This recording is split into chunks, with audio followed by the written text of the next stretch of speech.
Bonjour et bienvenue sur l'Argus.fr pour la présentation du Skoda Kodiaq. Alors ce grand SUV de 4,70 m est très proche du Vision S que l'on a découvert au Salon de Genève en 2016.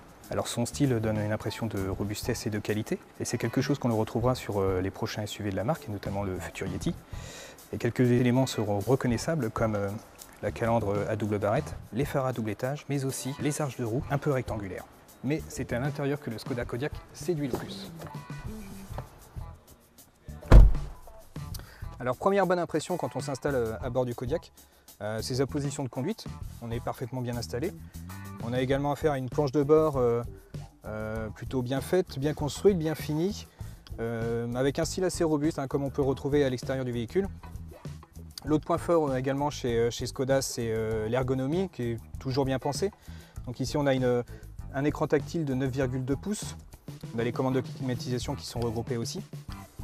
Et on a également beaucoup de rangements à l'intérieur, donc ça c'est quand même très pratique. On a une double boîte à gants, donc une partie supérieure, une partie inférieure. On a également des rangements entre les sièges, de grands bacs de portière.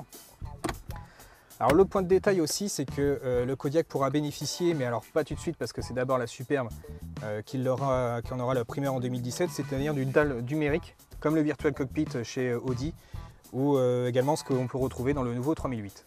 Et maintenant, allons voir à l'arrière comment on est installé.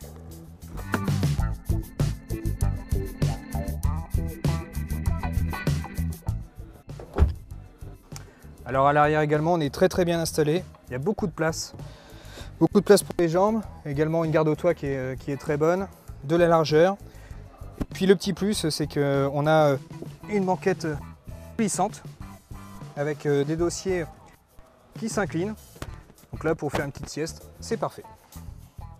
En revanche, au troisième rang, il sera assez difficile de s'endormir parce qu'on manque vraiment d'espace, en tout cas pour des adultes.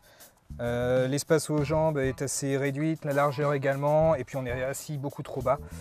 Donc ces deux sièges d'appoint pourraient convenir à des enfants, mais pas à des adultes. De toute façon, Skoda le proposera en option. Alors en plus d'offrir beaucoup de place pour les passagers, le Kodiaq a aussi un autre atout, celui d'avoir un coffre très généreux, puisqu'il peut atteindre jusqu'à 2065 litres en configuration 2 places. Alors sur ce point, les Renault Koleos et Nissan X-Trail sont battus. Le Kodiaq sera commercialisé à partir de mars 2017.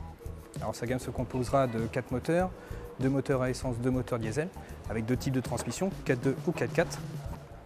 Alors son prix de vente est estimé à environ 25 000 €. Alors c'est clair qu'à ce tarif, le Nissan X-Trail, mais aussi les Renault Koleos et le Peugeot 5008 ont de quoi s'inquiéter. Alors en attendant les premiers essais en novembre, rendez-vous sur les réseaux sociaux et sur l'Argus.fr. Au revoir.